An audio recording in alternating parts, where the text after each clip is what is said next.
कक्षा 12 इतिहास के प्रिय विद्यार्थियों, आज आपके लिए विषय 8 किसान, जमींदार और राज्य, कृषि समाज और मुगल साम्राज्य लगभग 16वीं और 17वीं सदी के बारे में विस्तार से चर्चा करेंगे। 16वीं-17वीं सदी के दौरान हिंदुस्तान में करीब करीब 85% लोग गाँव में रहते थे। छोटे खेतिहर और भूमिहार संभ्रांत दोनों ही कृषि उत्पादन से जुड़े थे और दोनों ही फसल के हिस्सों के दावेदार थे। इससे उनके बीच सहयोग, प्रतियोगिता और संघर्ष के रिश्ते बने। खेती से जुड़े इन तमाम रिश्तों के ताने बाने से गांव का समाज बनता था। इसी समय कई बाहरी ताकतें भी ग्रामीण दुनिया में दाखिल हुईं। इनमें सबसे महत्वपूर्ण मुगल साम्राज्य, जो अपनी आमदनी का बहुत बड़ा हिस्सा कृषि उत्पादन से उगाहता था। राज्य के नुमाइंदे राजस्व निर्धारित करने वाले, राजस्व वसूली करने वाले, हिसाब रखने वाले ग्रामीण समाज पर काबू रखने की कोशिश करते थे। वे तसल्ली करना चाहते थे कि खेतों की जुताई हो और राज्य को उपज से अपने हिस्से का कर समय पर मिल जाए। चूँकि कई फसलें बिक्री के लिए उगाई जाती थी, इसलिए व्यापार, मुद्रा और बाजार भी गाँव में घुस आए और इससे खेती वाले इलाके शहर से जुड़ गए। एक चित्र आप देख लें, 17वीं शताब्दी के एक मुगल चित्र का ब्यौरा खेती किसानी के संदर्भ में दर्शाता है। किसान और कृषि उत्पादन।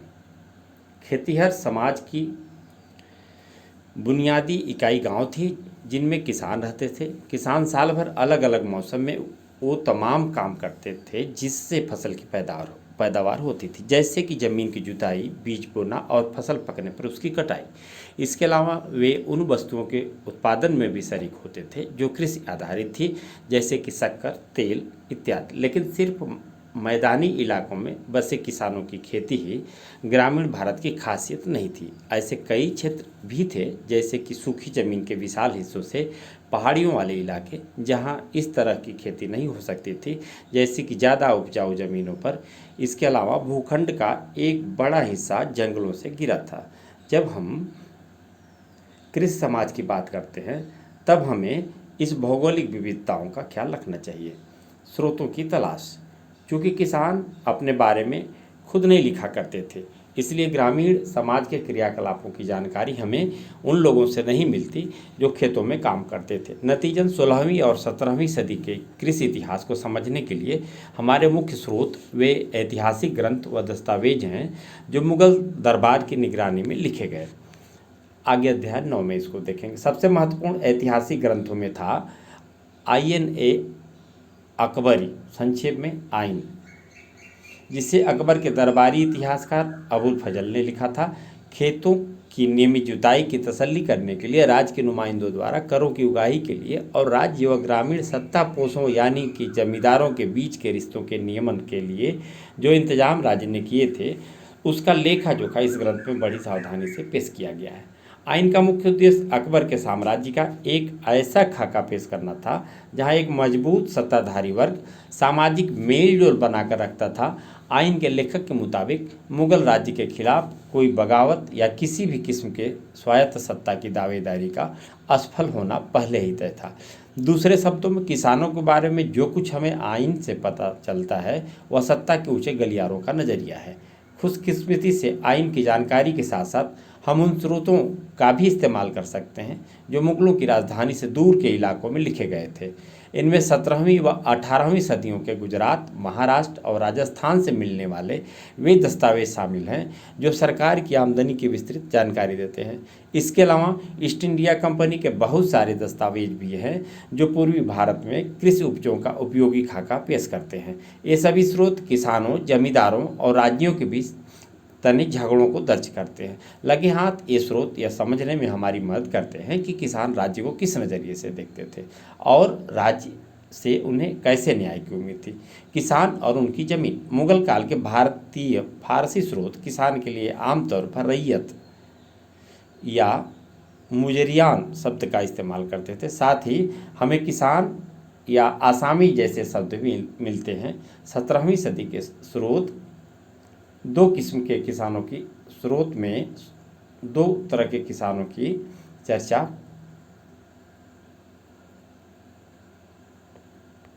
करते हैं। खुद काश्त व पाही काश्त पहले किस्म के किसान वे थे जो उन्हीं गांवों में रहते थे जिनमें उनकी ज़मीन थी। दूसरे पाही काश्त वे खेतिहर थे जो गांव से ठेके पर खेती करते थे। लोग अपनी मर्जी से ही पाही काश्त बनते थे। मसलन अगर करों की शर्तें किसी दूसरे गांव में बेहतर मिले और मजबूरन भी, मसलन अकाल या भुखमरी के बाद आर्थिक परेशानी से, उत्तर भारत के एक औसत किसान के पास शायद ही कभी एक जोड़ी बैल और 2 हल से ज़्यादा कुछ होता था। ज़्यादातर के पास इससे भी कम। गुजरात में जिन किसानों के पास 6 एकड़ के करीब ज़मीन थी वे समृद्ध माने जाते थे। दूसरी तरफ बंगाल में एक औसत किसान की ज़मीन की ऊपरी सीमा 5 एकड़ थी। 10 एकड़ जमीन वाले आसामी को अमीर समझा जाता था। खेती व्यक्तिगत मालिकियत के सिद्धांत पर आधारित थी। किसानों की ज़मीन उसी तरह खरीदी और बेची जाती थी जैसे दूसरे संपत्ति मालिकों की।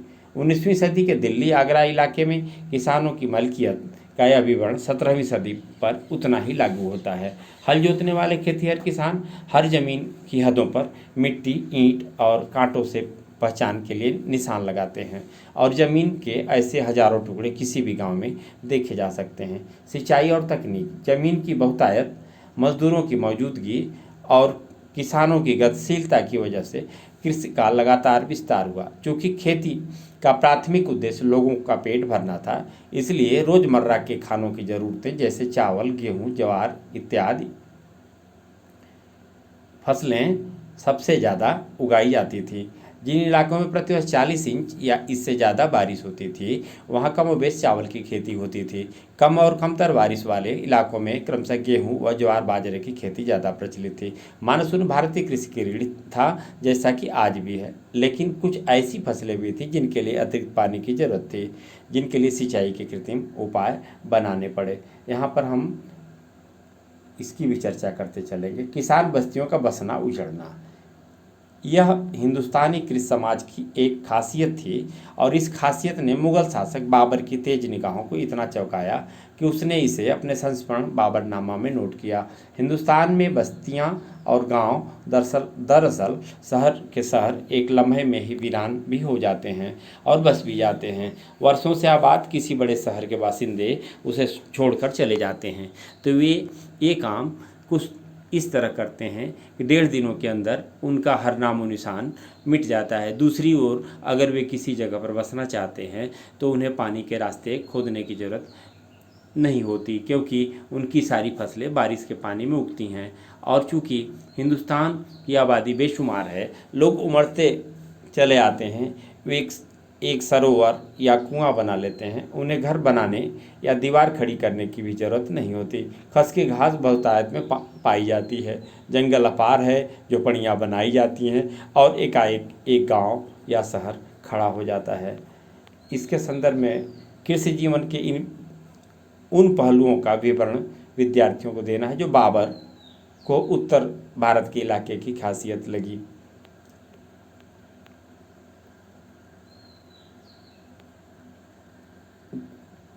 पेड़ों और खेतों की सिंचाई आप देखें किस प्रकार से होती थी। एक बाबरनामा से लिया गया एक अंश है जो सिंचाई के उन उपकरणों के बारे में बताता है जो इस बादशाह ने उत्तर भारत में देखे। हिंदुस्तान के मुल्क का ज़्यादातर हिस्सा मैदानी ज़मीन पर बसा हुआ है।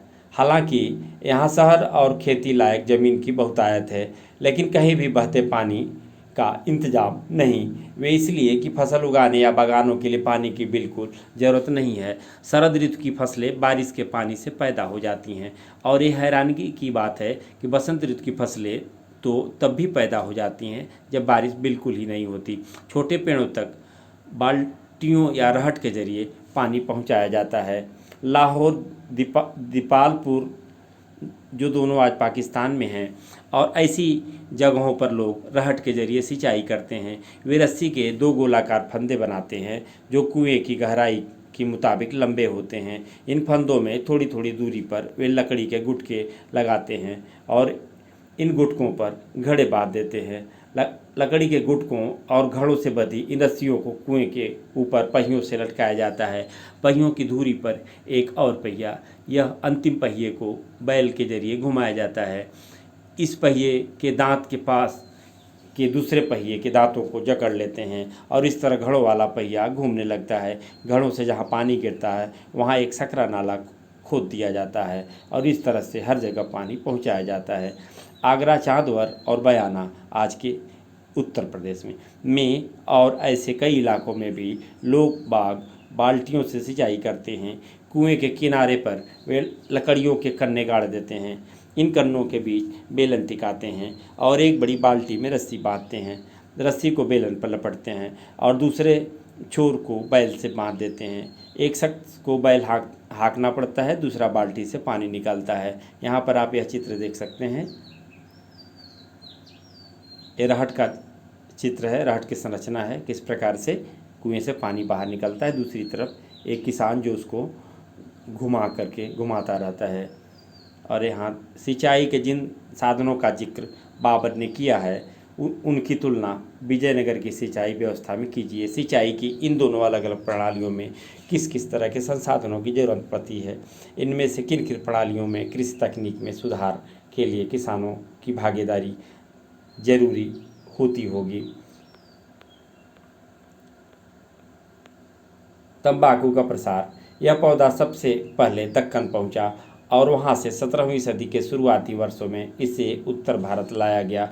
आइन उत्तर भारत की फसलों की सूची में तंबाकू का जिक्र नहीं करती है। अकबर और उसके अभिजातों ने 1604 ईस्वी में पहली बार तंबाकू देखा। ऐसा लगता है कि इसी समय तंबाकू का धूम्रपान हुक्के या चीलम में करने की लत ने जोर पकड़ा। जहांगीर इस बुरी आदत के फैसले से इतना चिंतित हुआ कि उसने इस पर पाबंदी लगा दी। यह पाबंदी पूरी तरह से बेअसर साबित हुई, क्योंकि हम जानते हैं कि 17वीं सदी के अंत तक तंबाकू पूरे भारत में खेती, व्यापार और उपयोग की मुख्य वस्तुओं में से एक था। सिंचाई के कार्यों को राज्य की मदद भी मिलती थी। मसलन उत्तर भारत में राज्य ने कई नई नहरें व नाले खुदवाए और कई पुरानी नहरों की मरम्मत करवाई, जैसे कि शाहजहां के शासनकाल के दौरान पंजाब में शाहनगर। वैसे तो खेती मेहनत कशी का काम था, लेकिन किसान ऐसी तकनीकों का इस्तेमाल भी करते थे जो अक्सर पशुबल पर आधारित होती थीं। ऐसा एक उदाहरण लकड़ी के उस हल का लिया जा सकता है जिसके एक छोर पर लोहे की नुकीली धार या फाल लगाकर आसानी से बनाया जा सकता था। ऐसे हल मिट्टी को बहुत गहरे नहीं खोदते थे, जिसके कारण तेज गर्मी के महीनों में नमी बची रहती थी। बैलों के जोड़े के सहारे खींचे जाने वाले बरमे का इस्तेमाल बीज बोने के लिए किया जाता था, लेकिन बीजों को हाथ से छिड़क कर बोने का रिवाज ज़्यादा प्रचलित था। मिट्टी की गुड़ाई और साथ साथ निराई के लिए लकड़ी के मुठ वाले लोहे के पतले धार काम में लाए जाते थे। फसलों की भरमार। मौसम के दो मुख्य चक्रों के दौरान खेती की जाती थी, एक खरीफ पतझड़ में और दूसरी रबी वसंत में। यानी सूखे इलाकों और बंजर जमीन को छोड़ दें तो ज़्यादातर जगहों पर साल में कम से कम 2 फसलें होती थीं।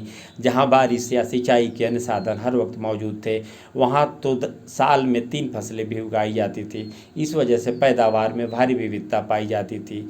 उदाहरण के तौर पर आइन में बताती है कि दोनों मौसम मिलाकर मुगल प्रांत आगरा में 39 किस्म की फसलें उगाई जाती थी, जबकि दिल्ली प्रांत में 43 फसलों की पैदावार होती थी। बंगाल में सिर्फ चावल की 50 किस्में पैदा होती थी। हालांकि दैनिक आहार की खेती पर ज़्यादा जोर दिया जाता था, मगर इसका मतलब यह नहीं था कि मध्यकालीन भारत में खेती सिर्फ गुजारा करने के लिए की जाती थी। स्रोतों में हमें अक्सर जिनसे कामिल सर्वोत्तम फसल जैसे लफ्ज़ मिलते हैं। मुगल राज्य भी किसानों को ऐसी फसलों की खेती करने के लिए बढ़ावा देता था, क्योंकि इनसे राज्य को ज़्यादा कर मिलता था। कपास और गन्ने जैसी फसलें बेहतरीन जिन्स एक कामिल थी। मध्य भारत और दक्षिणी पठार में फैले हुए जमीन के बड़े बड़े टुकड़ों पर कपास उगाई जाती थी, जबकि बंगाल अपनी चीनी के लिए मशहूर था।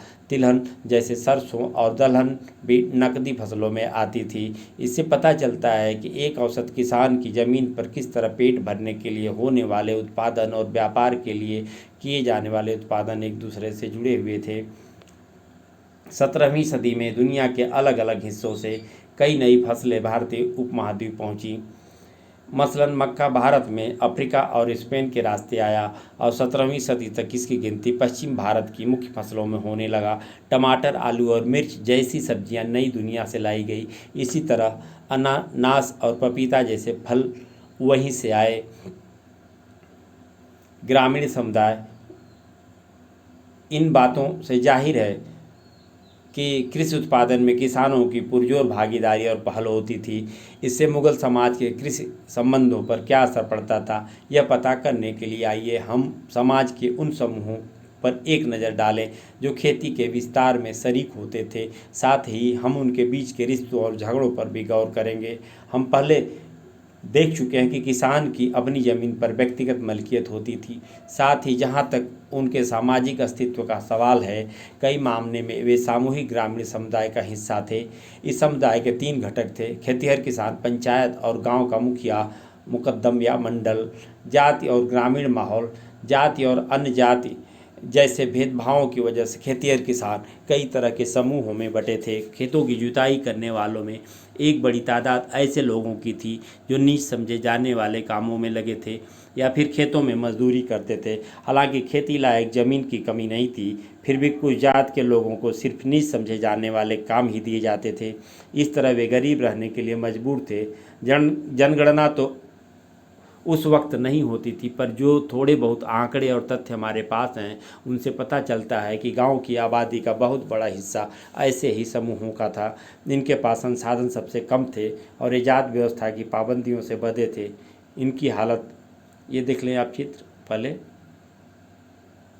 विद्यार्थी चर्चा करेंगे खेती संबंधी जिन क्रियाकलापों और तकनीकों की अभी चर्चा हुई उनसे अध्याय 2 में वर्णित तकनीक और क्रियाकलापों से मिला करके आपस में विचार विमर्श करेंगे। यह देखें आरंभिक 19वीं शताब्दी का एक चित्र जिसमें पंजाब के गांव को दिखाया गया है। आप देखें, पंजाब के गांव का चित्र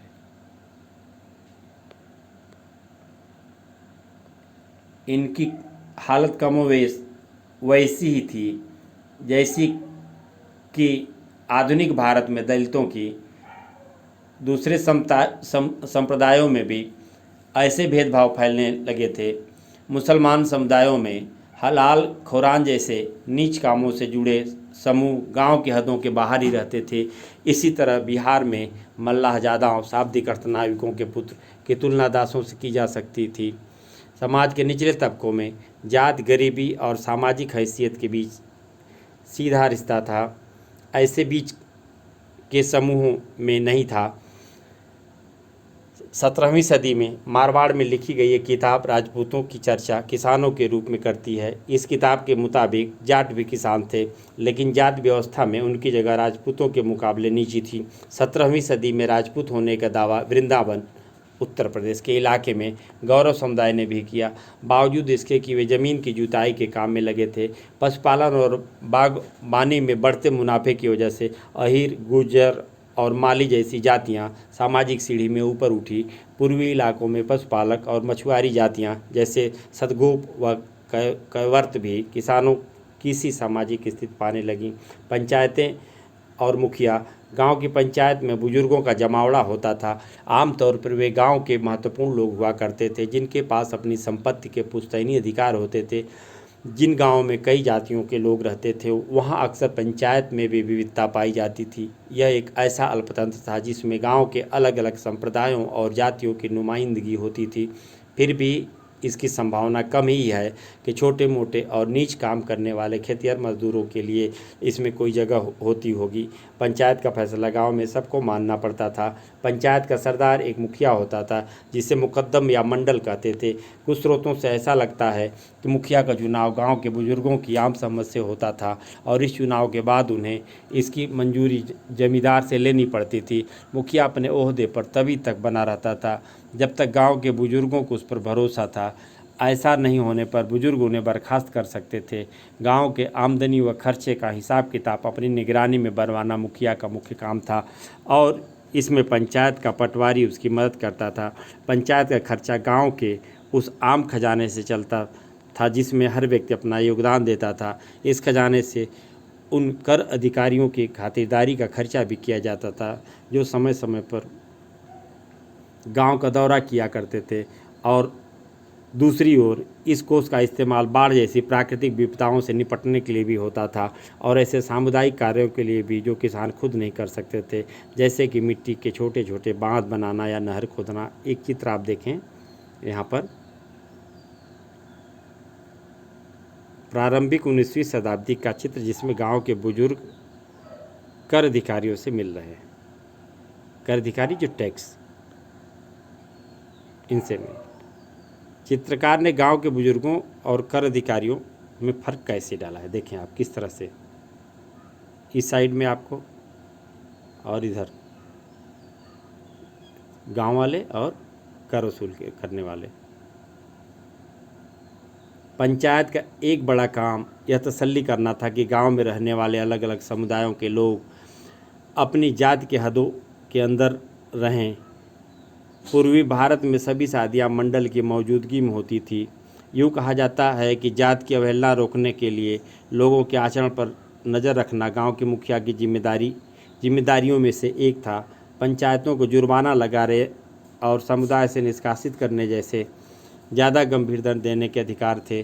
समुदाय से बाहर निकालना एक कड़ा कदम था जो एक सीमित समय के लिए लागू किया जाता था। इसके तहत दंडित व्यक्ति को दिए हुए समय के लिए गांव छोड़ना पड़ता था। इस दौरान वह अपनी जाति और पेशे से हाथ धो बैठता था। ऐसी नीतियों का मकसद जातिगत रिवाजों की अवहेलना रोकना था। ग्राम पंचायत के अलावा गांव में हर जात की अपनी पंचायत होती थी। समाज में पंचायतें काफ़ी ताकतवर होती थी। राजस्थान में जात पंचायतें अलग अलग जातियों के लोगों के बीच दीवानी के झगड़ों का निपटारा करती थी। वे ज़मीन से जुड़े दावेदारियों के झगड़े सुलझाती थी। यह तय करती थी कि शादियाँ जातिगत मानदंडों के मुताबिक हो रही हैं या नहीं, और यह भी कि गांव के आयोजन में किसको किसके ऊपर तरजीह दी जाएगी, कर्मकांडी वर्चस्व किस क्रम में होगा। फौजदारी न्याय को छोड़ दे तो ज़्यादातर मामलों में राज्य जाति पंचायत के फैसलों को मानता था। पश्चिम भारत, खासकर राजस्थान और महाराष्ट्र जैसे प्रांतों के संकलित दस्तावेज में ऐसी कई अर्जियां हैं जिसमें पंचायत ने ऊंची जातियों या राज्य के अधिकारियों के खिलाफ जबरन कर उगाही या बेगारी वसूली की शिकायतें की गई हैं। आमतौर पर यह अर्जियां ग्रामीण समुदाय के सबसे निचले तबके के लोग लगाते थे। अक्सर सामूहिक तौर पर ऐसी अर्जियां दी जाती थी। इनमें किसी जात या संप्रदाय विशेष के लोग संभ्रांत समूहों की उन मांगों के खिलाफ अपना विरोध जताते थे जिन्हें वे नैतिक दृष्टि से अवैध मानते थे। उनमें एक थी बहुत ज़्यादा कर की मांग, क्योंकि इससे किसानों का दैनिक गुजारा भी जोखिम में पड़ जाता था। खासकर सूखे या ऐसी दूसरी विपदाओं के दौरान उनकी नज़रों में जिंदा रहने के लिए न्यूनतम बुनियादी साधन उनका परंपरागत रिवाजी हक था। वे समझते थे कि ग्राम पंचायत को इसकी सुनवाई करनी चाहिए और यह सुनिश्चित करना चाहिए कि राज्य अपना नैतिक फर्ज अदा करे और न्याय करे। निचली जात के किसानों और राज्य के अधिकारियों या स्थानीय जमींदारों के बीच झगड़ों में पंचायत के फैसले अलग अलग मामलों में अलग अलग हो सकते थे। अत्यधिक कर की मांगों के मामले में पंचायत अक्सर समझौते का सुझाव देती। जहां समझौते नहीं हो पाते थे वहां किसान विरोध से ज़्यादा उग्र रास्ते अपनाते थे, जैसे कि गांव छोड़कर भाग जाना। जोतने लायक खाली ज़मीन अपेक्षाकृत आसानी से उपलब्ध थी, जबकि श्रम को लेकर प्रतियोगिता थी। इस वजह से गांव छोड़कर भाग जाना खेतिहरों के हाथ में एक बड़ा प्रभावी हथियार था। एक चित्र देखें आप, कपड़ा उत्पादन को दर्शाती 17वीं शताब्दी की चित्रकारी ये है।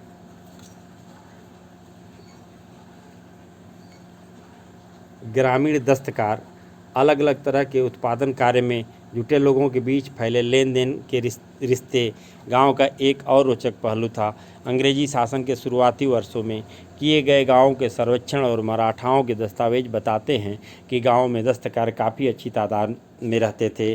कहीं कहीं तो कुल घरों के 25% घर दस्तकारों के थे।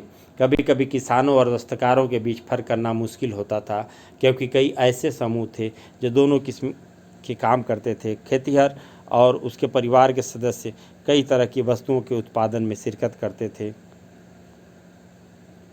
मसलन रंगरेजी, कपड़े पर छपाई, मिट्टी के बर्तनों को पकाना, खेती के औजारों को बनाना या उनकी मरम्मत करना। उन महीनों में जब उनके पास खेती के काम से फुर्सत होती, जैसे कि बुआई और सुहाई के बीच या सुहाई और कटाई के बीच, उस समय एक खेतिहर दस्तकारी का काम करते थे। कुम्हार, लोहार, बढ़ई, नाई, यहाँ तक कि सुनार जैसे ग्रामीण दस्तकार भी अपनी सेवाएं गांव के लोगों को देते थे, जिसके बदले गांव वाले उन्हें अलग अलग तरीक़ों से उन सेवाओं की अदायगी करते थे। आमतौर पर या तो उन्हें फसल का एक हिस्सा दे दिया जाता था या फिर गांव की ज़मीन का एक टुकड़ा। शायद कोई ऐसी ज़मीन जो खेती लायक होने के बावजूद बेकार पड़ी थी। अदायगी की सूरत क्या होगी ये शायद पंचायत ही तय करती थी। महाराष्ट्र में ऐसी ज़मीन दस्तकारों की मीरास या वतन बन गई जिस पर दस्तकारों का पुश्तैनी अधिकार होता था। यही व्यवस्था कभी कभी थोड़े बदले हुए रूप में पाई जाती थी, जहाँ दस्तकार और हर एक खेतिहर परिवार परस्पर बातचीत करके अदायगी की किसी एक व्यवस्था पर राजी होते थे। ऐसे में आमतौर पर वस्तुओं और सेवाओं का विनिमय होता था। उदाहरण के तौर पर 18वीं सदी के स्रोत बताते हैं कि बंगाल में जमींदार उनकी सेवाओं के बदले लाहौर, बढ़ई, सुनारों तक को रोज का भत्ता और खाने के लिए नकदी देते थे। इस व्यवस्था को जजमानी कहते थे। हालांकि यह शब्द 16वीं और 17वीं सदी में बहुत इस्तेमाल नहीं होता था। ये सबूत मज़ेदार है क्योंकि इससे पता चलता है कि गांव के छोटे स्तर पर फेरबदल के रिश्ते कितने पेचीदे थे। ऐसा नहीं है कि नकद अदायगी का चलन बिल्कुल ही नदारद था। एक छोटा गणराज्य ग्रामीण समुदाय की अहमियत को हम कैसे समझें? 19वीं सदी के कुछ अंग्रेज अफसरों ने भारतीय गांव को एक ऐसे छोटे गणराज्य के रूप में देखा जहां लोग सामूहिक स्तर पर भाईचारे के साथ संसाधनों और श्रम का बंटवारा करते थे। लेकिन ऐसा नहीं लगता कि गांव में सामाजिक बराबरी थी। संपत्ति की व्यक्तिगत मलकियत होती थी। साथ ही जाति और जेंडर, सामाजिक लिंग के नाम पर समाज में गहरी विषमताएं थी। कुछ ताकतवर लोग गांव के मसलों पर फैसले लेते थे और कमज़ोर वर्गों का शोषण करते थे। न्याय करने का अधिकार भी उन्हीं को मिला हुआ था। इससे भी महत्वपूर्ण बात यह है कि गांव और शहरों के बीच होने वाले व्यापार की वजह से गांव में भी नकद के रिश्ते फैल चुके थे। मुगलों के केंद्रीय इलाकों में कर की गणना और वसूली भी नकद में ही की जाती थी। जो दस्तकार निर्यात के लिए उत्पादन करते थे उन्हें उनकी मजदूरी या पूर्व भुगतान भी नकद में मिलता था। इसी तरह कपास, रेशम या नील जैसे व्यापारिक फसलें पैदा करने वालों का भुगतान भी नकदी होता था। यहाँ पर आप देखें गांव में मुद्रा। 17वीं सदी में फ्रांसीसी यात्री जहाँ बेपिस्ट तैनियर को यह उल्लेखनीय लगी कि भारत में वे गांव बहुत ही छोटे कहे जाएंगे जिनमें मुद्रा की फेर बदल करने वाले, जिन्हें सराफ कहते हैं, न हो। एक बैंकर की तरह सराफ हवाला भुगतान करते हैं, अपनी मर्जी के मुताबिक पैसे के मुकाबले रुपए की कीमत बढ़ा देते हैं और कौड़ियों के मुकाबले पैसे की। यह देखें आप, एक तस्वीर है, सराफ अपने काम में लगा हुआ है। सूत कातती महिला, इस तस्वीर का भी अवलोकन करें आप।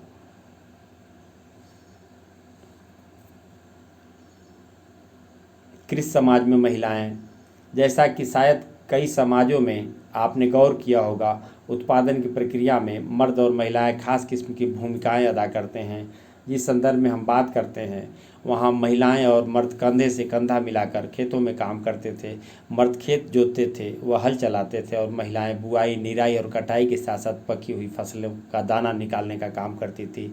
जब छोटी छोटी ग्रामीण इकाइयों का और किसानों का व्यक्तिगत खेती का विकास हुआ, जो कि मध्यकालीन भारतीय कृषि की खासियत थी, तब घर परिवार के संसाधन और श्रम उत्पादन की बुनियाद बने। स्वाभाविक तौर पर ऐसे में लिंग बोध के आधार पर आमतौर पर किया जाने वाला फर्क घर की महिलाओं और बाहर के लिए मर्द मुमकिन नहीं था। फिर भी महिलाओं की जैव वैज्ञानिक क्रियाओं को लेकर लोगों के मन में पूर्वाग्रह बने रहे। मसलन पश्चिम भारत में रजस्वला महिलाओं को हल या कुम्हार का चाक छूने की इजाज़त नहीं थी। इसी तरह बंगाल में अपने मासिक धर्म के समय महिलाएं पान के बागान में नहीं घुस सकती थी। सूत कातते, बर्तन बनाने के लिए मिट्टी को साफ करने और गूंथने और कपड़ों पर कढ़ाई जैसे दस्तकारी का काम उत्पादन के ऐसे पहलू थे जो महिलाओं के श्रम पर निर्भर थे। किसी वस्तु का जितना वाणिज्यीकरण होता था उसके उत्पादन के लिए महिलाओं के श्रम की उतनी ही मांग होती थी। दरअसल किसान और दस्तकार महिलाएं ज़रूरत पड़ने पर न सिर्फ खेतों में काम करती थी बल्कि नियोक्ताओं के घरों पर जाती थी और बाज़ारों में भी। चूँकि समाज श्रम पर निर्भर था इसलिए बच्चे पैदा करने की अपनी काबिलियत की वजह से महिलाओं को महत्वपूर्ण संसाधन के रूप में देखा जाता था। फिर भी शादीशुदा महिलाओं की कमी थी, क्योंकि कुपोषण, बार बार मां बनने और प्रसव के वक्त मौत की वजह से महिलाओं में मृत्यु दर बहुत ज़्यादा था। इससे किसान और दस्तकार समाज में ऐसे सामाजिक रिवाज पैदा हुए जो संभ्रांत समूहों से बहुत अलग थे। कई ग्रामीण संप्रदायों में शादी के लिए दुल्हन की कीमत अदा करने की जरूरत होती थी, न कि दहेज की। तलाकशुदा महिलाएं और विधवाएं दोनों ही कानूनन शादी कर सकती थी। महिलाओं की प्रजनन शक्ति को इतनी अहमियत दी जाती थी कि उस पर काबू खोने का बड़ा डर था। स्थापित रिवाजों के मुताबिक घर का मुखिया मर्द होता था। इस तरह महिला पर परिवार और समुदाय के मर्दों का पुरजोर काबू रखा जाता था। बेवफाई के शक पर ही महिलाओं को भयानक दंड दिए जा सकते थे। राजस्थान, गुजरात और महाराष्ट्र आदि पश्चिमी भारत के इलाकों से मिले दस्तावेजों में ऐसी दरख्वास्त मिली है जो महिलाओं ने न्याय और मुआवजे की उम्मीद से ग्राम पंचायत को भेजी थी। पत्नियां अपने पतियों की बेवफाई का विरोध करती दिखाई देती हैं, या फिर गृहस्थी के मर्द पर ये आरोप लगाती है कि वे पत्नी और बच्चों की अनदेखी करता है। मर्दों की बेवफाई हमेशा दंडित नहीं होती थी, लेकिन राज्य और ऊंची जात के लोग अक्सर ये सुनिश्चित करने की कोशिश करते कि परिवार के भरण पोषण का इंतजाम हो जाए। ज़्यादातर जब महिलाएं पंचायत को दरख्वास्त देती, उनके नाम दस्तावेजों में दर्ज नहीं किए जाते। दरख्वास्त करने वाली का हवाला गृहस्थी के मर्द, मुखिया की मां, बहन या पत्नी के रूप में दिया जाता था। भूमिहर भद्रजनों में महिलाओं को पुश्तैनी संपत्ति का हक मिला हुआ था। पंजाब ने से ऐसे उदाहरण मिलते हैं जहां महिलाएं, विधवा महिलाएं भी पुश्तैनी संपत्ति के विक्रेता के रूप में ग्रामीण जमीन के बाजार में सक्रिय हिस्सेदारी रखती थीं। हिंदू और मुसलमान महिलाओं को जमींदारी उत्तराधिकार में मिलती थी, जिसे बेचने अथवा गिरवी रखने के लिए वे स्वतंत्र थी। बंगाल में भी महिलाएं जमींदार पाई जाती थी। 18वीं सदी की सबसे बड़ी और मशहूर जमींदारियों में से एक थी राजशाही की जमींदारी, जिसकी कर्ता धर्ता एक स्त्री थी। आप इस तरफ चित्र देखें, इन दो चित्रों को, एक चित्र है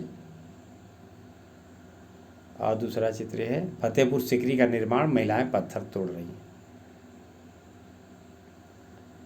बोझा ढोती महिलाएं, आसपास के दूसरे गांव से आने वाली महिलाएं अक्सर ऐसे निर्माण स्थलों पर काम करती थी। देखिए,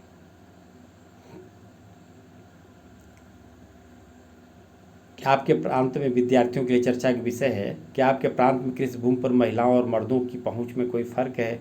इस पर विद्यार्थी चर्चा करेंगे। जंगल और कबीले बसे हुए गांव के परे ग्रामीण भारत में बसे हुए लोगों की खेती के अलावा भी बहुत कुछ था। उत्तर और उत्तर पश्चिमी भारत की गहरी खेती वाले प्रदेशों को छोड़ दें तो ज़मीन के विशाल हिस्से जंगल या झाड़ियों, खरबंदी से घिरे थे।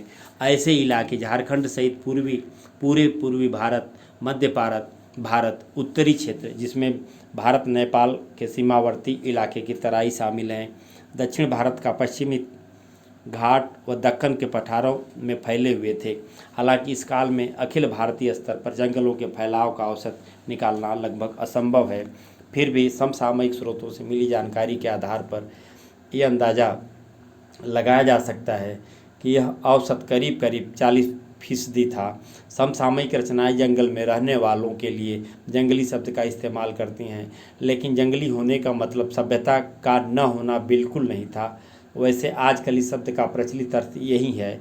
इन दिनों इस शब्द का इस्तेमाल ऐसे लोगों के लिए किया जाता था जिनका गुजारा जंगल के उत्पादों, शिकार और स्थानांतरी खेती से होता था। एक आम मौसम के मुताबिक होते थे।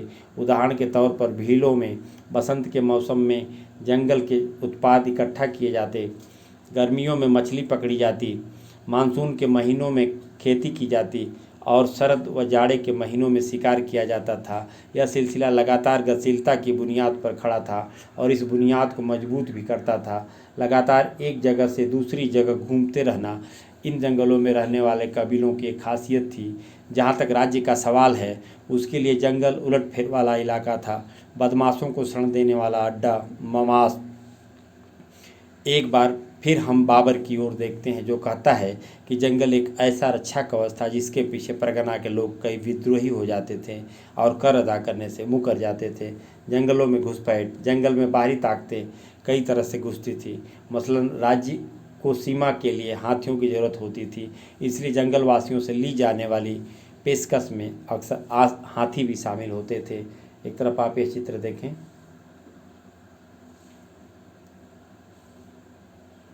नीलगाय के शिकार करते हुए शाहजहां का चित्र।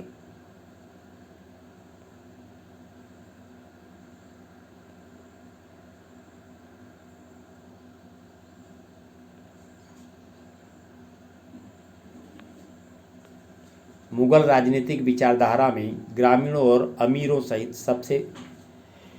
सबके साथ जुड़ते हुए राज्य के गहरे सरोकारों का एक लक्षण था शिकार अभियान। दरबारी इतिहासकारों की माने तो शिकार अभियान के नाम पर बादशाह अपने विशाल साम्राज्य के कोने कोने का दौरा करता था और इस तरह अलग अलग इलाकों के लोगों की समस्याओं और शिकायतों पर व्यक्तिगत रूप से गौर करता था। दरबारी कलाकारों के चित्रों में शिकार का विषय बार बार आता है। इन चित्रों में चित्रकार अक्सर छोटा सा एक ऐसा देश डाल देते थे जो सद्भावना और शासन का संकेत देता था। परगना मुगल प्रांतों में एक प्रशासनिक प्रमंडल था। पेशकश मुगल राज्य के द्वारा ली जाने वाली एक तरह की भेंट थी। ये कोटेशन है विद्यार्थियों के लिए। कृषि बस्तियों के लिए जंगलों का सफाया। इस 16वीं सदी में मुकुंद राम चक्रवर्ती की लिखी एक बंगाली कविता चंडी मंगल का एक अंश है। कविता के नायक कालकेतु ने जंगल खाली करवा के एक साम्राज्य की स्थापना की। खबर मिलते ही परदेसी आने लगे तमाम जगहों से। फिर कालकेतु ने खरीद कर बांटे उनमें भारी भरकम चाकू, कुल्हाड़ी और भाले बरछे। उत्तर से आए दास सैकड़ों उमड़ते हुए चकित हुए देखकर कालकेतु को, जिसने दी सुपारी एक एक को। दक्षिण से आए फसल कटाई वाले एक उद्यमी के साथ 500, पश्चिम से आए जफर मियाँ साथ में 22,000 लोग, हाथों में सुलेमानी मोती की माला जपते हुए पीर ओ पैगंबर का नाम। जंगलों को हटाने के बाद उन्होंने बसाए बाजार। सैकड़ों की तादाद में विदेशी जंगलों को खा गए और घुस आए वहाँ। कुल्हाड़ियों की आवाज़ सुनकर से डर गए और दहाड़ते हुए भाग निकले। यह कविता में कवि ने अपने भाव। यह पद्यांश जंगल में घुसपैठ से कौन से रूप उजागर करता है, इसके संदेश की तुलना लघु चित्र से कीजिए। अभी जो आपने देखा, जंगल में रहने वाले लोगों के अनुसार पद्यांश में किन्हें विदेशी कहा बताया गया है। पहाड़ी कबीलों और मैदानों के बीच व्यापार लगभग 1595। अवध सूबे आज के उत्तर प्रदेश का हिस्सा के मैदानी इलाकों और पहाड़ी कबीलों के बीच होने वाले लेन देन के बारे में अबुल फजल ने कुछ इस तरह लिखा है।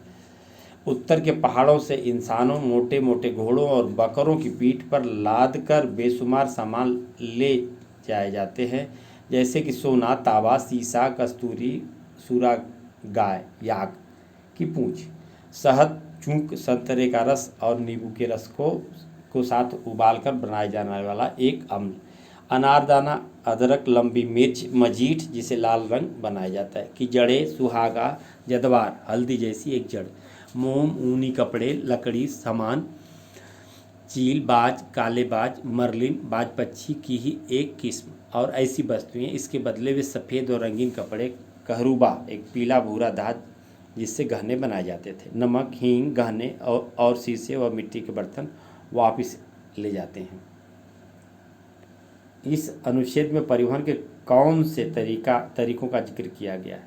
आपके मुताबिक इसका इस्तेमाल क्यों किया जाता था? मैदानों से जो सामान पहाड़ ले जाए जाते थे, उनमें से हर एक वस्तु किस काम में लाई जाती थी, इसका खुलासा विद्यार्थियों को करना है।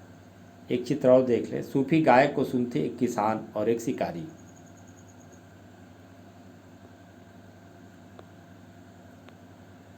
साथ में देखिए, सूफी गायक, शिकारी और यहाँ किसान। वाणिज्यिक खेती का असर बाहरी कारक के रूप में जंगलवासियों की ज़िंदगी पर पड़ता था। जंगल के उत्पाद जैसे शहद, मधुमोम और लाख की बहुत मांग थी। लाख जैसी कुछ वस्तुएं तो 17वीं सदी में भारत से समुद्र पार होने वाले निर्यात की मुख्य वस्तुएं बनी। हाथी भी पकड़े और बेचे जाते थे। व्यापार के तहत वस्तुओं की अदला बदली भी होती थी। कुछ कबीले भारत और अफगानिस्तान के बीच होने वाले ज़मीनी व्यापार में लगे थे, जैसे पंजाब का लोहानी कबीला। ये पंजाब के गांवों और शहरों के बीच होने वाले व्यापार में भी शिरकत करते थे। सामाजिक कारणों से भी जंगलवासियों के जीवन में बदलाव आए। कबीलों के भी सरदार होते थे। बहुत कुछ ग्रामीण समुदाय के बड़े आदमियों की तरह कई कबीलों के सरदार जमींदार बन गए, कुछ तो राजा भी हो गए। ऐसे में उन्हें सेना खड़ी करने की ज़रूरत हुई। उन्होंने अपने ही खानदान के लोगों को सेना में भर्ती किया या फिर अपने ही भाई बंधुओं से सैन्य सेवा की मांग की। सिंध इलाके की कबीलाई सेनाओं में 6,000 घुड़सवार और 7,000 पैदल सिपाही होते थे। असम में अहोम राजाओं के अपने पायक होते थे। ये वे लोग थे जिन्हें जमीन के बदले सैनिक सेवा देनी पड़ती थी। अहोम राजाओं ने जंगली हाथी पकड़ने पर अपने एकाधिकार का ऐलान भी कर रखा था। हालांकि कबीलाई व्यवस्था से राजतंत्रीय प्रणाली की तरफ संक्रमण बहुत पहले ही शुरू हो चुका था, लेकिन ऐसा लगता है कि 16वीं सदी में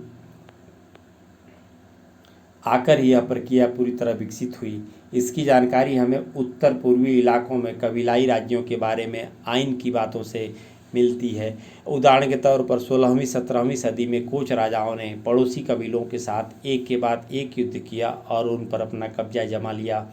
जंगल के इलाकों में नए सांस्कृतिक प्रभावों के विस्तार की भी शुरुआत हुई। कुछ इतिहासकारों ने तो दरअसल यह भी सुझाया है कि नए बसे इलाकों के खेतिहर समुदायों ने जिस तरह धीरे धीरे इस्लाम को अपनाया, उसमें सूफी संतों पीर ने एक बड़ी भूमिका अदा की थी।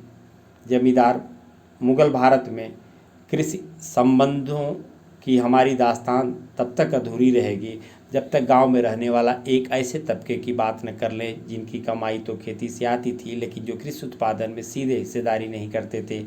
ये जमींदार थे जो अपनी ज़मीन के मालिक होते थे और जिन्हें ग्रामीण समाज में ऊँची हैसियत की वजह से कुछ खास सामाजिक और आर्थिक सुविधाएं मिली हुई थी। जमींदारों की बढ़ी हुई हैसियत के पीछे एक कारण जाति था। दूसरा कारण यह था कि वे लोग राज्यों को कुछ खास किस्म की सेवाएं हितमत देते थे। जमींदारों की समृद्धि की वजह थी उनकी विस्तृत व्यक्तिगत ज़मीन। इन्हें मलकियत कहते थे, यानी संपत्ति। मलकियत ज़मीन पर जमींदार के निजी इस्तेमाल के लिए खेती होती थी। अक्सर इन ज़मीनों पर दिहाड़ी के मजदूर या पराधीन मजदूर काम करते थे। जमींदार अपनी मर्जी के मुताबिक इन ज़मीनों को बेच सकते थे, किसी और के नाम कर सकते थे या उन्हें गिरवी रख सकते थे। जमींदारों की ताकत इस बात से भी आती थी कि वे अक्सर राज्य की ओर से कर वसूल करते थे। इसके बदले उन्हें वित्तीय मुआवजा मिलता था। सैनिक संसाधन उनकी ताकत का एक और जरिया था। ज़्यादातर जमींदारों के पास उनके किले भी थे और अपनी सैनिक टुकड़ियाँ भी, जिनमें घुड़सवारों, तोपखाने और पैदल सिपाहियों के जत्थे होते थे। इस तरह अगर हम मुग़ल कालीन गाँव में सामाजिक संबंधों की कल्पना एक पिरामिड के रूप में करें तो जमींदार अपने सकरे शीर्ष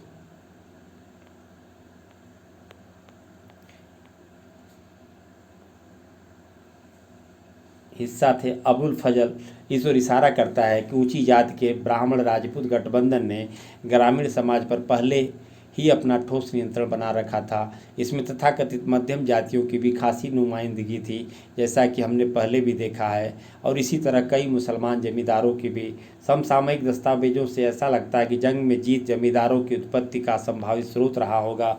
अक्सर जमींदारी फैलाने का एक तरीका था ताकतवर सैनिक सरदारों द्वारा कमज़ोर लोगों को बेदखल करना, मगर इसकी संभावना कम ही है कि किसी जमींदार को इतने आक्रामक रूप की इजाज़त राज्य देता हो जब तक कि एक राज्यादेश सनद के जरिए इसकी पुष्टि पहले ही नहीं कर दी गई हो। इससे भी महत्वपूर्ण थी जमींदारों को पुख्ता करने की धीमी प्रक्रिया। स्रोत में इनके दस्तावेज भी शामिल हैं।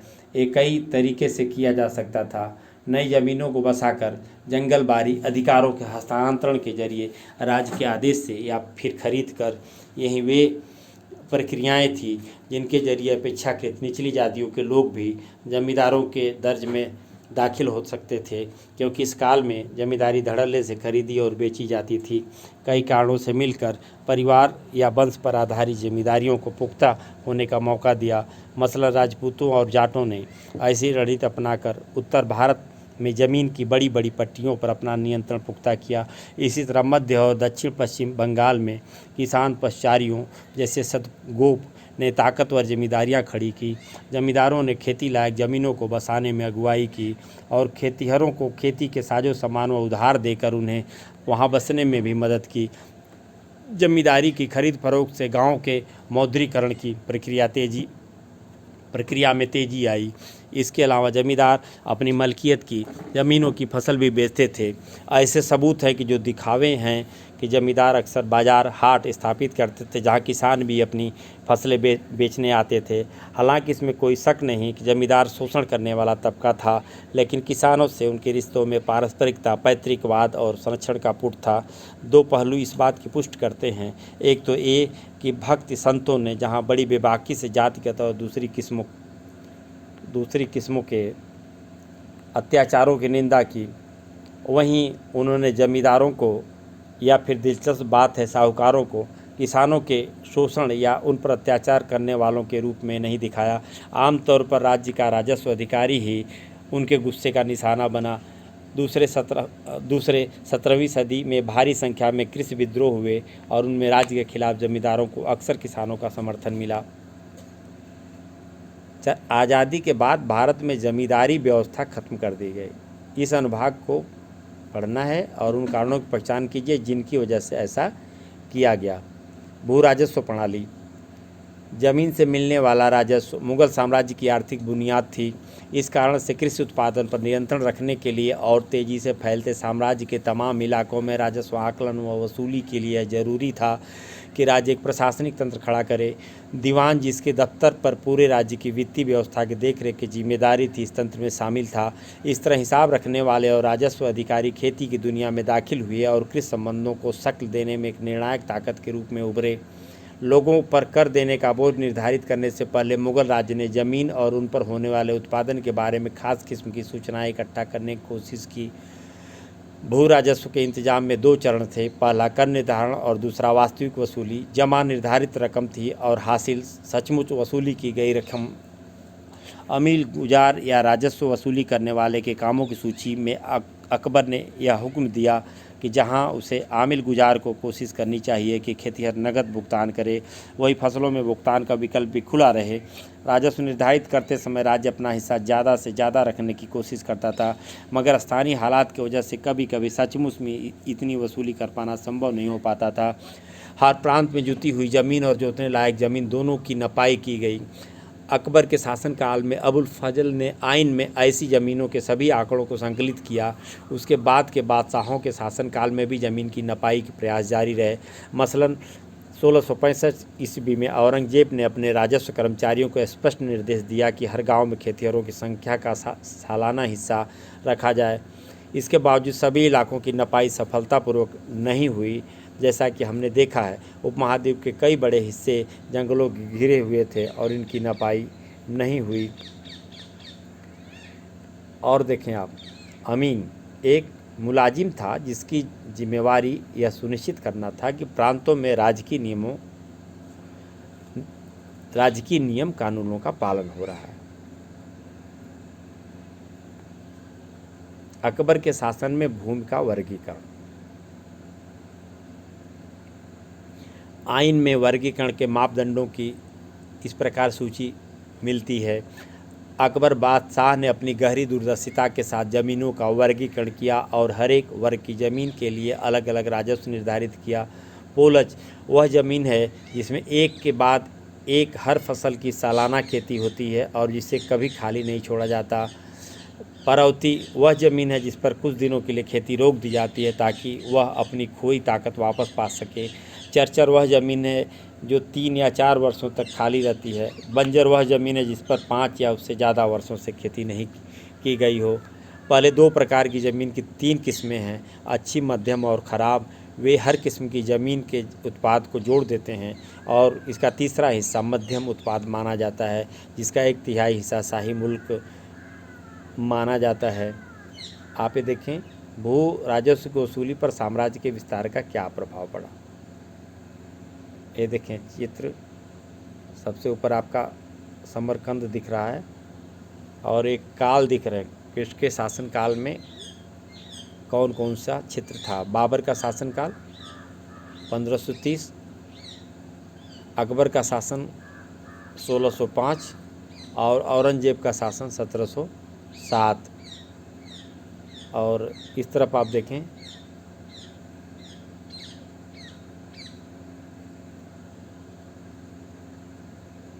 ये चित्र है। अब समझिए आप, मनसबदारी व्यवस्था, प्राय इससे जुड़े प्रश्न पूछे जाते हैं। मुगल प्रशासनिक व्यवस्था के शीर्ष पर एक सैनिक नौकरशाही तंत्र मनसबदारी था, जिस पर राज्य के सैनिक और नागरिक मामलों की जिम्मेदारी थी। कुछ मनसबदारों को नकदी भुगतान किया जाता था, जबकि उनमें से ज़्यादातर को साम्राज्य के अलग अलग हिस्सों में राजस्व के आवंटन के जरिए भुगतान किया जाता था। समय समय पर उनका तबादला किया जाता था। नकद या जिन्स आइन से यह एक और अनुच्छेद है। अमील गुजार सिर्फ नकद लेने की आदत न डाले, बल्कि फसल भी लेने के लिए तैयार रहे। यह बाद वाला तरीका कई तरह से काम में लाया जा सकता है। पहला, कणकुतः, हिंदी जुबान में कण का मतलब है अनाज और कुत अंदाजा। अगर कोई शक हो तो फसल को 3 अलग अलग पुलिंदों में काटना चाहिए, अच्छा, मध्यम और बदतर, और इस तरह शक दूर करना चाहिए। अक्सर अंदाज से किया गया ज़मीन का आकलन भी पर्याप्त रूप से सही नतीजा नहीं देता। दूसरा, बटाई, जिसे भाओली भी कहते हैं। फसल काट कर जमा कर लेते हैं और फिर सभी पक्षों की मौजूदगी में व रजामंदी में बंटवारा करते हैं, लेकिन इसमें कई समझदार निरीक्षकों की ज़रूरत पड़ती है, वरना दुष्ट बुद्धि और मकार धोखेबाज की नीयत रखते हैं। तीसरे, खेत बटाई, जब वे बीज बोने के बाद खेत बांट लेते हैं। चौथे, लाग बटाई, फसल काटने के बाद वे उनका ढेर बना लेते हैं और फिर उसे अपने में बांट लेते हैं और हर एक अपना हिस्सा घर ले जाता है और उससे मुनाफा कमाता है। राजस्व वसूली और वसूली के हर एक प्रणाली में खेतिहरों पर क्या फ़र्क पड़ता होगा। और इस तरफ आप देखें जमा, अभी आपसे नकद या जिन्स की बात हुई। जमा 1665 ईस्वी में अपने राजस्व अधिकारी को औरंगजेब के द्वारा दिया गया हुक्म का एक अंश। वे परगनाओं के अमीनों को निर्देश दें कि वे हर गांव, हर किसान असामीवार के बाबत खेतों की मौजूदात पता करें और बारीकी से उनकी जांच करने के बाद सरकार के वित्तीय हितों, किफ़ायत व किसानों के कल्याण को ध्यान में रखते हुए जमा निर्धारित करें। आपकी राय में बादशाह ने विस्तृत सर्वेक्षण पर क्यों जोर दिया, इस पर विद्यार्थी चर्चा करेंगे। और क्या आप मुगलों की भू राजस्व प्रणाली को एक लचीली व्यवस्था मानेंगे?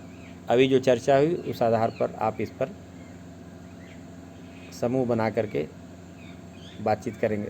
चांदी का बहाव, मुगल साम्राज्य एशिया के उन बड़े साम्राज्यों में से था जो 16वीं और 17वीं सदी में सत्ता और संसाधनों पर अपनी पकड़ मजबूत बनाने में कामयाब रहे। ये साम्राज्य थे मिंग चीन में, सफावी ईरान में और ऑटोमन तुर्की में। इन साम्राज्यों की राजनीतिक स्थिरता ने चीन से लेकर भूमध्य सागर तक जमीनी व्यापार का जीवंत जाल बिछाने में मदद की। खोजी यात्राओं से और नई दुनिया के खुलने से यूरोप के साथ एशिया के, खासकर भारत के व्यापार में भारी विस्तार हुआ। इस वजह से भारत के समुद्र पार व्यापार में एक और भौगोलिक विविधता आई, जो दूसरी ओर कई नई वस्तुओं का व्यापार भी शुरू हो गया।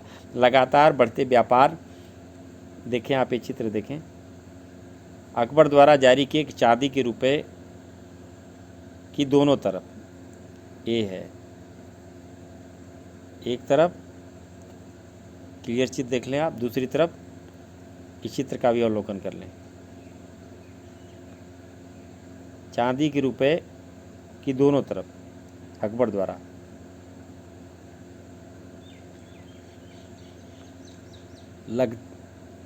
लगातार बढ़ते व्यापार के साथ भारत में निर्यात होने वाली वस्तुओं का भुगतान करने के लिए एशिया में भारी मात्रा में चांदी आ गई। इस चांदी का एक बड़ा हिस्सा भारत की तरफ खिंच गया। यह भारत के लिए अच्छा था, क्योंकि यहाँ चांदी के प्राकृतिक संसाधन नहीं थे। नतीजन 16वीं से 18वीं सदी के बीच भारत में धातु मुद्रा, खासकर चांदी के रुपयों की उपलब्धि में अच्छी स्थिरता बनी रही।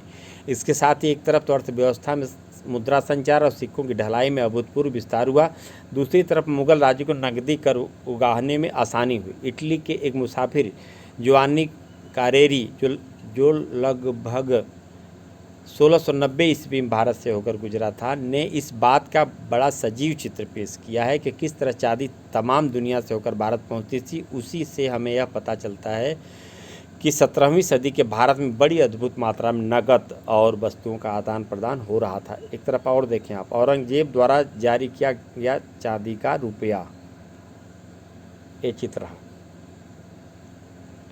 यूरोपीय बाजारों की मांगों को पूरा करने के लिए भारतीय उपमहाद्वीप के वस्त्र उत्पादन का एक उदाहरण। चित्र देखें आप। पता लगाइए कि वर्तमान में आपके राज्य में कृषि उत्पादन पर कर लगाए जाते हैं या नहीं। आज की राज्य सरकारों की राजकोषीय नीतियों और मुगल राजकोषीय नीतियों में समानताओं और भिन्नताओं को समझें। तुलनात्मक अध्ययन की बात। भारत में चांदी कैसे आई? जोवानी ककोरी के लेख, बर्नियर के लेख पर आधारित के इस अंश से हमें पता चलता है कि मुगल साम्राज्य में कितनी भारी मात्रा में बाहर से धन आ रहा था। मुगल साम्राज्य की धन संपत्ति का अंदाज़ा लगाने के लिए पाठक इस बात पर, पढ़ने वाले जो विद्यार्थी हैं, सुनने वाले भी गौर करें कि दुनिया भर में विचरने वाला सारा सोना चांदी आखिरकार यहाँ पहुँच जाता है। ये सब जानते हैं कि इसका बहुत बड़ा हिस्सा अमेरिका से आता है और यूरोप के कई राज्यों से होते हुए थोड़ा सा हिस्सा कई तरह की वस्तुओं के लिए तुर्की में जाता है और थोड़ा सा हिस्सा रेशम के लिए सिमरना होते हुए फारस पहुंचता है। अब चूंकि तुर्की लोग काफ़ी से अलग नहीं रह सकते, जो कि ओमान और अरबिया से आती है, नहीं फारस, अरबिया और तुर्की भारत की वस्तुओं के बिना रह सकते हैं।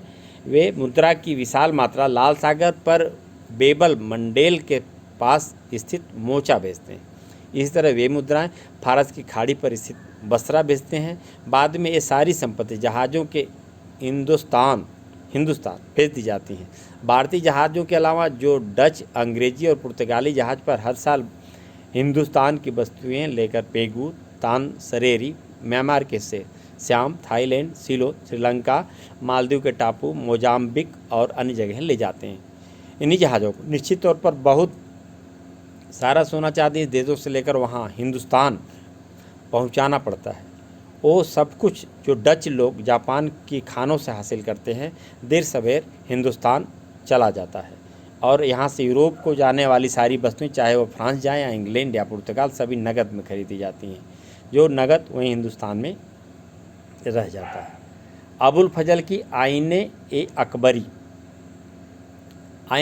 आंकड़ों के वर्गीकरण के एक बहुत बड़े ऐतिहासिक और प्रशासनिक परियोजना का नतीजा थी, जिसका जिम्मा बादशाह अकबर के हुक्म पर अबुल फजल ने उठाया था। अकबर के शासन के 42वें वर्ष 1598 ईस्वी में 5 संशोधनों के बाद इसे पूरा किया गया।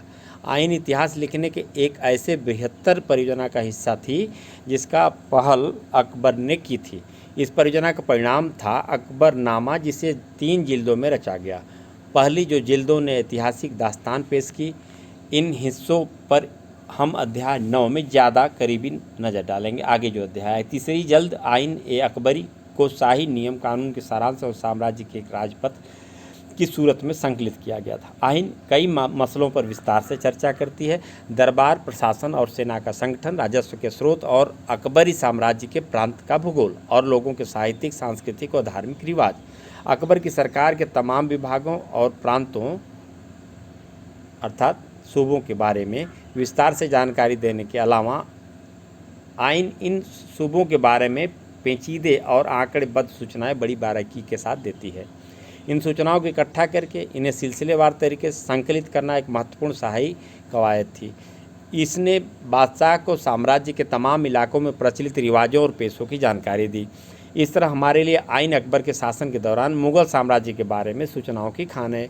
फिर भी यह ध्यान रखना महत्वपूर्ण है कि आइन का नज़रिया क्षेत्रों के बारे में केंद्र का नज़रिया है, या यूँ कहें कि समाज के शीर्ष से देखी हुई समाज की तस्वीर।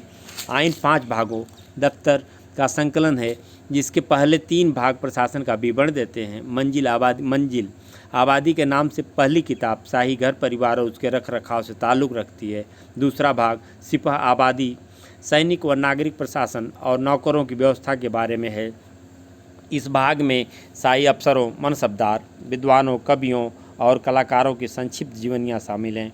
तीसरा मुल्क आबादी वह भाग है जो साम्राज्य और प्रांतों के वित्तीय पहलुओं तथा राजस्व की दरों के आंकड़ों की विस्तृत जानकारी देने के बाद 12 प्रांतों को बयान देता है। इस खंड में सांख्यिकी सूचनाएं तफसील से दी गई हैं। जिनमें सूबों और उनकी तमाम प्रशासनिक व वित्तीय इकाइयाँ, सरकार, परगना और महर के भौगोलिक, स्थलाकृतिक और आर्थिक रेखाचित्र भी शामिल हैं। इस खंड के हर प्रांत और उसकी अलग अलग इकाइयों की कुल मापी गई जमीन और निर्धारित राजस्व जमा भी दी गई है। सूबा स्तर की विस्तृत जानकारी देने के बाद आइन हमें सूबों के नीचे की इकाई सरकारों के बारे में विस्तार से बताती है। ये सूचनाएं तालिकाबद्ध तरीके से जहां हर तालिका में 8 खाने हैं जो हमें यह सूचनाएं देती हैं। परगनात, महल, किला, अराजी और ज़मीन ए पाइमूद, मापी गए इलाके, नगद निर्धारित राजस्व, सुयूरगल, दान में दिया गया राजस्व, अनुदान, जमींदार, खाने 7 और 8 जमींदारों की जातियां और उसके घुड़सवार, पैदल सिपाही, प्यादा व हाथी, फील सहित उनके फौज की जानकारी दी गई है। मुल्क, आबादी उत्तर भारत के कृषि समाज का विस्तृत, आकर्षक और पेचीदा चित्र पेश करती है। चौथी और 5वीं किताबें दफ्तर भारत के लोगों के मजहबी, साहित्यिक और सांस्कृतिक रीति रिवाजों से ताल्लुक़ रखती है। इसके आखिर में अकबर के शुभ वचनों का एक संग्रह भी है।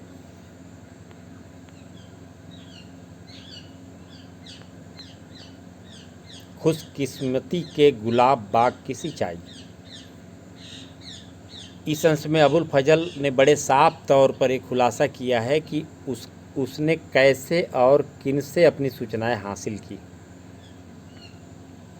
अबुल फजल वल्द मुबारक को यह शानदार हुक्म दिया गया, शानदार घटनाओं और राज्य क्षेत्र अधीन करने वाले हमारी फतहों की दास्तान ईमानदारी के कलम से लिखो। तसल्ली से मैंने काफ़ी खोजबीन और मेहनत करके महामहिम की गतिविधियों के सबूत और दस्तावेज इकट्ठा किए और बहुत समय तक राज्य के मुलाजिमों और शाही परिवार के सदस्यों के साथ जवाब तलब किया। मैंने सच बोलने वाले समझदार बुजुर्गों और फुर्तीले दिमाग वाले सत्कर्मी जवान दोनों की बातों को परखा और उनके बयानों को लिखित रूप से दर्ज किया। सूबों को शाही हुक्म जारी किया गया कि पुराने मुलाजिमों में जिस किसी को बीते वक्त की घटना याद हो, पूरे विश्वास के साथ या मामूली शक के साथ भी वे अपने संस्मरण को लिखें और उसे दरबार में भेज दें। फिर उस पाक मौजूदगी के कक्ष से एक और हुक्म रोशन हुआ कि वे की जो सामग्री जमा की जाए उसे शाही मौजूदगी में पढ़कर सुनाया जाए और बाद में जो कुछ भी लिखा जाना हो उसे उस महान किताब में परिशिष्ट की शक्ल में जोड़ दिया जाए और एक ही ऐसे ब्यौरे जो जांच पड़ताल की बारीकियों की वजह से हैं या मामले की बारीकियों की वजह से है उसी समय अंजाम तक नहीं ला सके, उन्हें मैं बाद में दर्ज करूं। ईश्वरीय अध्यादेश का खुलासा करने वाले एक शाही हुक्म से अपनी गुप्त फिक्र से राहत पाकर मैंने ऐसे कच्चे प्रारूप लिखने की शुरुआत की जिसमें शैली या विन्यास की खूबसूरती नहीं थी। मैंने इलाही संबत के 19वें साल से, जब महामहिम की दानिशमंद अक्ल से दस्तावेज स्थापित किया गया था, घटनाओं का इतिहास वृत्त हासिल किया और उनके भरे पूरे पन्नों से मैंने कई मामलों का ब्यौरा पाया। काफ़ी तकलीफ़ें उठाकर उन सभी हुक्मों की मूल प्रति या नकल हासिल की गई जो राज्याभिषेक से लेकर आज तक सूबों को जारी की हुई थी। काफ़ी दिक्कतों का सामना करते हुए मैंने उनमें से कई रिपोर्टों को भी शामिल किया जो साम्राज्य के विभिन्न मामलों या दूसरे देशों में घटी घटनाओं के बारे में थी और जिन्हें ऊंचे अफसर और मंत्रियों ने भेजा था। और जवाब तलब व खोजबीन के तंत्र से मेरी मेहनत पसंद रूह संतृप्त हो गई। बड़ी कर्मठता के साथ मैंने कच्चे मनसौदे व ज्ञापन पत्र भी हासिल किए जो जानकार और दूरदर्शी लोगों ने लिखे थे। इन तरीक़ों से खुशकिस्मती के इस गुलाब बाग अकबरनामा को सींचने और नमी देने के लिए मैंने हौज बनाया। उन सभी स्रोतों की सूची बनाई जिनका इस्तेमाल अबुल फजल ने अपनी किताब पूरी करने के लिए किया। कृषि संबंधों को समझने के लिए इनमें से कौन से स्रोत सबसे उपयोगी होते? आपके मुताबिक किस हद तक अबुल फजल की किताब अकबर से उनके रिश्ते से प्रभावित हुई होगी, इस पर भी विद्यार्थी चर्चा करेंगे। आइन का अनुवाद। आइन की अहमियत की वजह से कई विद्वानों ने इसका अनुवाद किया।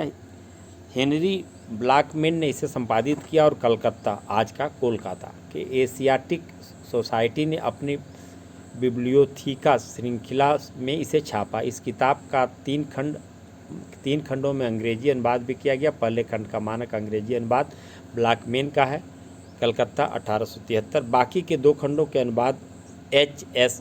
जैरेट ने किए, कलकत्ता 1891 और 1894।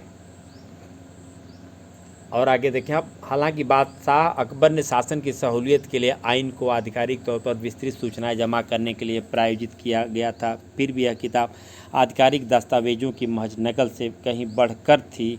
यह जानते हैं कि इसकी पांडुलिपि को लेखक द्वारा 5 बार संशोधित किया गया। इससे ऐसा लगता है कि प्रामाणिकता के खोज में अबुल फजल काफ़ी सावधानी बरत रहे थे। उदाहरण के तौर पर मौखिक बयानों को तथ्य के रूप में किताब में शामिल करने से पहले अन्य स्रोतों से उसकी असलियत और सच्चाई की पुष्टि करने की कोशिश की जाती थी। सांख्यिकी वाले खंडों में सभी आंकड़ों को अंकों के साथ शब्दों में भी लिखा गया ताकि बाद की प्रतियों में नकल की गलतियाँ कम से कम हों।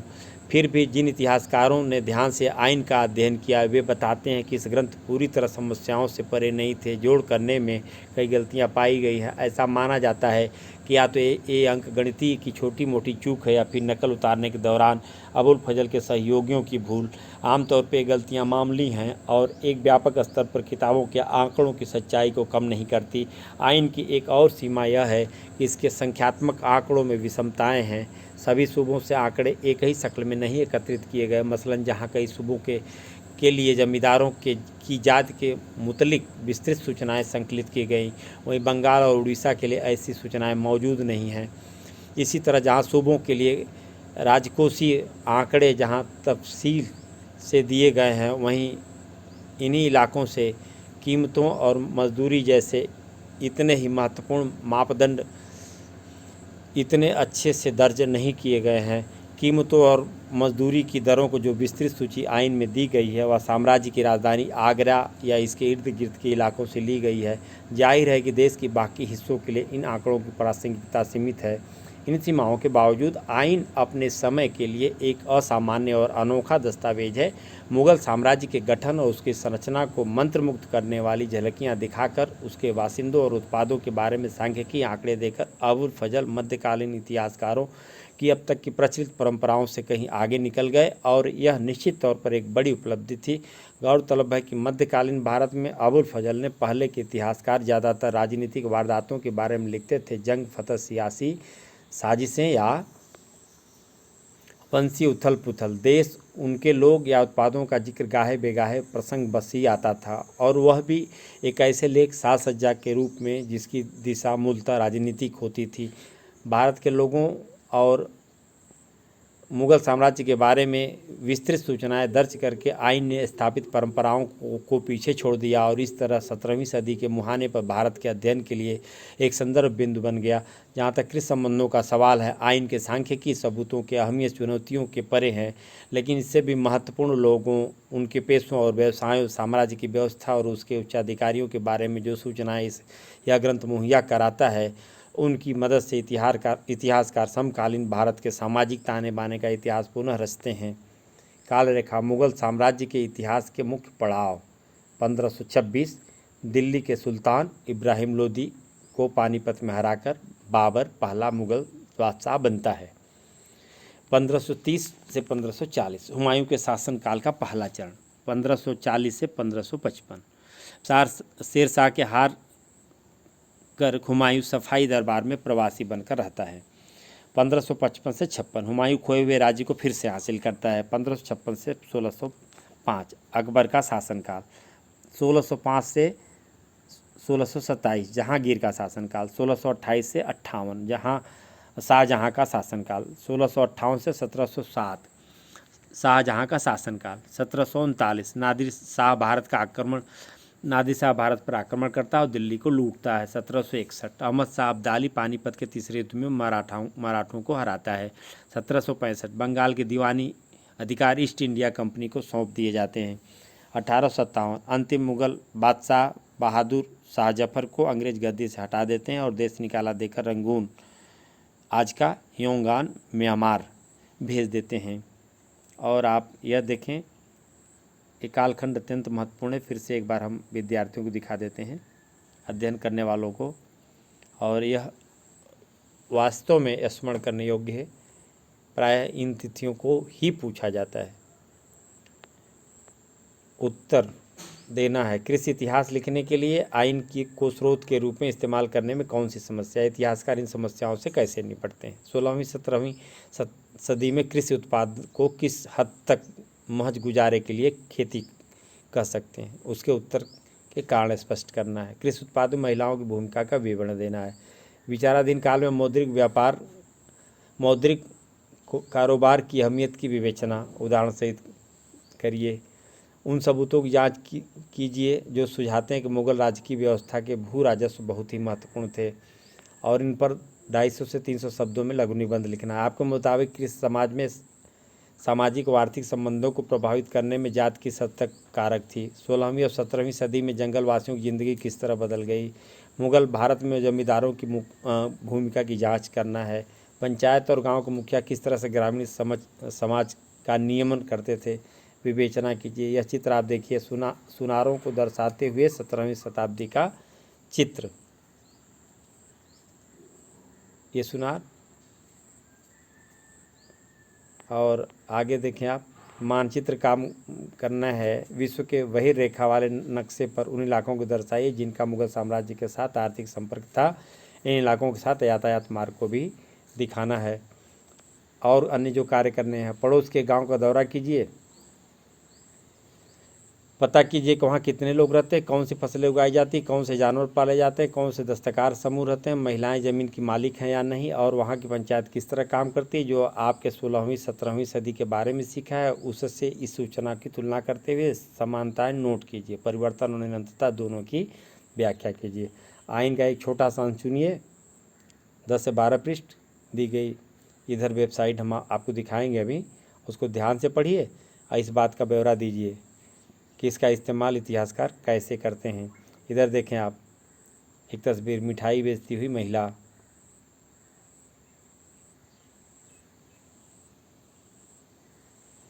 और ये रही वेबसाइट आपकी। अधिक जानकारी के लिए आप इस वेबसाइट पे आप जा सकते हैं। और एनसीईआरटी का हम आभार व्यक्त करते हैं, उससे द्वारा तथ्य लेकर के हम विद्यार्थियों तक पहुंचाने का प्रयास कर रहे हैं जिससे उनका भविष्य उज्ज्वल हो सके। और भी विस्तार से अध्ययन करना है तो वे इन पुस्तकों का अध्ययन कर सकते हैं। देख लें आप।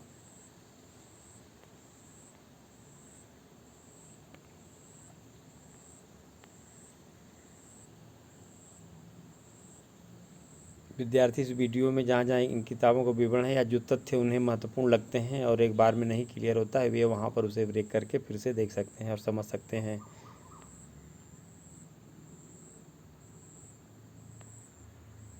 देखें आप,